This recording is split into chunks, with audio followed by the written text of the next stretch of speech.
Guys, കോഴിക്കോടത്തേക്ക് ഒരു യാത്ര പോവാണ്. പോകുന്ന വഴിയിൽ ഇത് തന്നെയായിരുന്ന അവസ്ഥ. മഴ പെയ്യും തോരും, പെയ്യും തോരും. അതിൻ്റെ ഇടയ്ക്ക് എന്തൊക്കെ മുണുങ്ങിന്ന് കണ്ടാലോ. അപ്പോൾ രാവിലെ പിള്ളേർക്ക് മേടിച്ച് വെച്ചാണ് കിൻഡർ ജോയ്. അതിനകത്ത് ഒരെണ്ണത്തിൻ്റെ പകുതി ഞാൻ കഴിക്കുന്നുണ്ട്. അതിന് ശേഷം ഒരു സ്വീറ്റ്ന ഞാൻ അന്ന് കഴിച്ചിട്ട് കോട്ടയത്ത് പോയി. അത്രയും വന്നില്ല, എങ്കിലും കുഴപ്പമില്ലായിരുന്നു. പിന്നെ അങ്ങോട്ട് പോയപ്പോഴത്തേക്കും ചായ കുടിക്കാൻ നിർത്തിയ കടയിൽ കയറി കുറച്ച് ബാദാം, കുറച്ച് അണ്ടിപ്പരിപ്പ്, അങ്ങനെയുള്ള സാധനങ്ങളൊക്കെ മേടിച്ചു.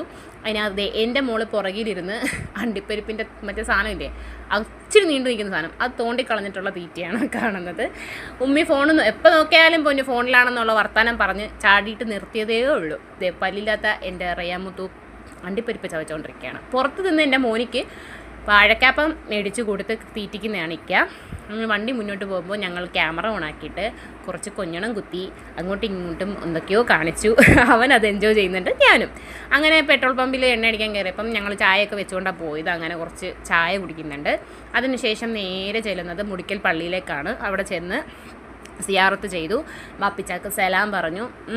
തിരികെ വരാം എന്നൊക്കെ പറഞ്ഞിട്ട് ഞങ്ങളത് ഇടിയപ്പവും മട്ടൻ കറിയും മുട്ടക്കറിയുമാണ് കഴിക്കുന്നത്. മുട്ട റോസ്റ്റ് റയ്യാമൂത്താണ് കേട്ടോ അതിൻ്റെ സ്പോൺസർ. റയ്യാമൂത്ത് വെച്ചുകൊണ്ട് വന്നതാണ് ഉമ്മയുടെ ചേട്ടത്തി. അതിനുശേഷം അതൊക്കെ കഴിച്ച് കഴിഞ്ഞ് ഞങ്ങൾ നേരെ മുന്നോട്ട് പോകുമ്പോൾ പിന്നെ എവിടെ നോക്കിയാലും ഞാറക്ക, അപ്പുറോ ഇപ്പുറോ എപ്പോഴും എല്ലായിടവും ഞാറപ്പഴം ഇങ്ങനെ അടുക്കി വെച്ച് കിലോ 200 രൂപയാണ്. ഞങ്ങൾ 1/2 കിലോ മേടിച്ചു. നല്ല ടേസ്റ്റ് ഉണ്ടായിരുന്നു കേട്ടോ. അതിനുശേഷം ഞങ്ങളിതേ കുറച്ച് ഫ്രൂട്ട്സ് അല്ലാണ്ട് മേടിച്ചു. പേരക്ക, മാങ്ങ, പിന്നെ കുറച്ച് പ്ലംസ്, ഇച്ചിരി റംബൂട്ടാൻ, അങ്ങനെ കുറച്ച് സാധനങ്ങൾ മേടിച്ചു. ഈ ആസ്വദിച്ച് കഴിക്കുന്നതിൻ്റെ ഇടയ്ക്ക് ഒരു പുഴുവിനെ കണ്ടിട്ടേക്ക് എടുത്ത് വെളിയിലോട്ടിട്ട് കേട്ടോ. പിന്നെ ഞങ്ങൾ നേരെ ചെല്ലുന്നത് മൂന്നാക്കം പള്ളിയിലേക്കാണ്. മൂന്നാക്കം എന്നൊക്കെ പറയുന്ന അരി നേർച്ചയായി കൊടുക്കുന്ന ഒരു പള്ളിയിലേക്കാണ്. ഇവിടെ വന്നിട്ട് ഞങ്ങളുടെ കുറച്ച് കടങ്ങളൊക്കെ ഉണ്ടായിരുന്നു. അതായത് നേർച്ച കടങ്ങളൊക്കെ വീട്ടി ഒരുപാട് നേരം ഞങ്ങളിവിടെ സ്പെൻഡ് ചെയ്തിട്ടുള്ളൂ.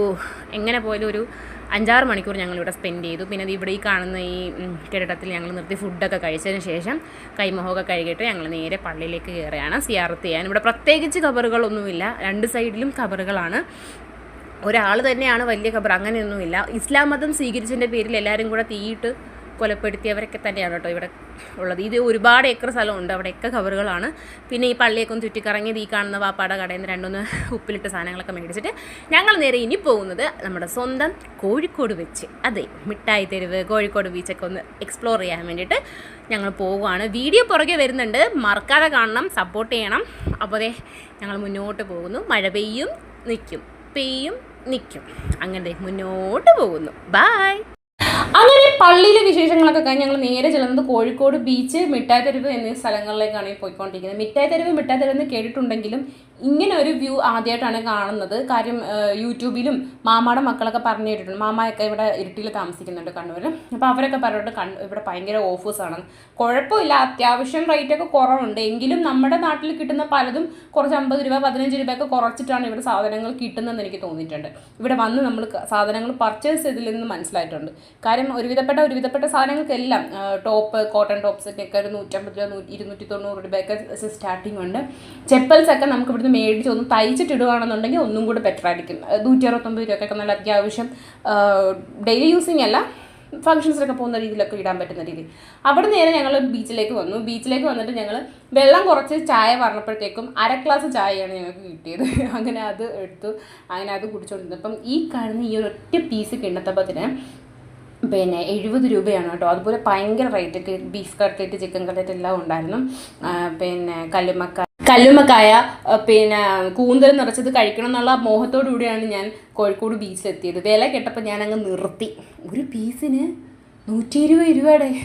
അതിലെന്തിനാണ് നമുക്ക് ആ 120 രൂപയുടെ കൂടെ 30 രൂപ കൂടെ ചേർക്കുകയാണെങ്കിൽ 1/2 കിലോ കൂന്തൽ നമുക്ക് വീട്ടിൽ മേടിക്കാം. അത് നമുക്ക് ഇവിടെ തന്നെ ചെയ്യാമെന്നുള്ളൂ. പിന്നെ ഇത് ഞങ്ങൾ 2-3 പ്ലേറ്റ് മേടിച്ചു. മുട്ട ഇത് കാര്യം കൊള്ളായിരുന്നു. ഞാൻ പിന്നെ ഇത് കഴിച്ചു, പോക്കറ്റ് ഷവർമ കഴിച്ചു. മക്കൾക്ക് വേണ്ടിയിട്ടാണ് കൂടുതൽ ഇത് മേടിച്ചത്. എൻ്റെ മക്കൾ മുട്ടയുടെ ഫാനാണ്, അങ്ങനെ മുട്ട കഴിച്ചു. അങ്ങനെ ചായയുടെ കണക്കും കാര്യങ്ങളൊക്കെ എല്ലാം ഞങ്ങൾ ഇത് കാണുമ്പോൾ എനിക്ക് ചിരി വരും. ഇവർ കല്ലുമ്മക്കട പോവാണ് കേട്ടോ. ഇതിനകത്ത് കടൽപ്പക്കട തോടിൽ കുറച്ച് മാവ് മുക്കി സ്പെഷ്യൽ എന്നൊക്കെ പറഞ്ഞിട്ട് ഒരു കാര്യമില്ല കേട്ടോ. അത് മൊത്തം ഞങ്ങൾക്ക് 1000 രൂപയായി അത്രയും കഴിച്ചത്. ഞങ്ങൾ 6 പേര് ഇത്രയും ഫുഡ് കഴിച്ചതിനകത്ത് 1000 രൂപ എന്തോ ഉണ്ടാക്കിയിട്ടാണോ എന്തോ. ഞങ്ങൾ പിന്നെ നേരെ ബീച്ചിലേക്ക് വന്നു. കുറേ നേരം അവിടെ ഇവിടെയൊക്കെ കറങ്ങി നടന്നു. ഒരുപാട് പിള്ളേർ ബീച്ച് എന്നൊക്കെ പറഞ്ഞാൽ ഇങ്ങനെയൊക്കെ തന്നെ കുറച്ച് പേര് ഗിറ്റാറിസ്റ്റായിട്ട് ഗിറ്റാർ പാടുന്നുണ്ടായിരുന്നു. എനിക്ക് അതിൻ്റെ വീഡിയോ ഒന്നും എടുക്കാൻ പറ്റിയില്ല. കാര്യം എന്താ എൻ്റെ പുറകെ പോകാനുള്ള താല്പര്യമില്ലാത്ത തോന്നി. ഒരുപാട് ആൾക്കാർ ക്രൗഡ് ഉണ്ടായിരുന്നു. അതെല്ലാം കഴിഞ്ഞു ഞങ്ങൾ അവിടുന്ന് തിരിച്ച് ഞങ്ങൾ ഈ മഴയത്ത് ഇങ്ങനെ ക്ലാസ്സിൻ്റെ ഇടയിൽ കൂടെ കാണാൻ നല്ല ഭംഗിയില്ലേ. അങ്ങനെ രാത്രി ഒരു 11 മണിയപ്പോൾ ഞങ്ങൾ ഫുഡ് കഴിക്കാൻ നിർത്തി. എൻ്റെ മോള് ചത്തുറങ്ങുവാണ്.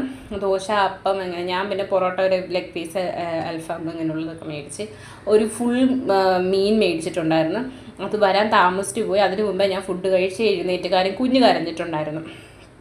അങ്ങനെ സിലോപ്പി എന്താണ്ടായിരുന്നു, അതൊക്കെ കഴിച്ച് ഞങ്ങൾ നേരെ വീട്ടിലോട്ട് തിരിച്ചിട്ടുണ്ട് വണ്ടി. അങ്ങനെ ഇടയ്ക്ക് വെച്ചപ്പോൾ കാരണം ഇത് ഞാനൊരു വെറൈറ്റിയാണ്, ഞാൻ കാണിച്ചു തരാമെന്ന് പറഞ്ഞാൽ ഞങ്ങൾ ഇതിലേ കൊണ്ടുവന്നതാണ്.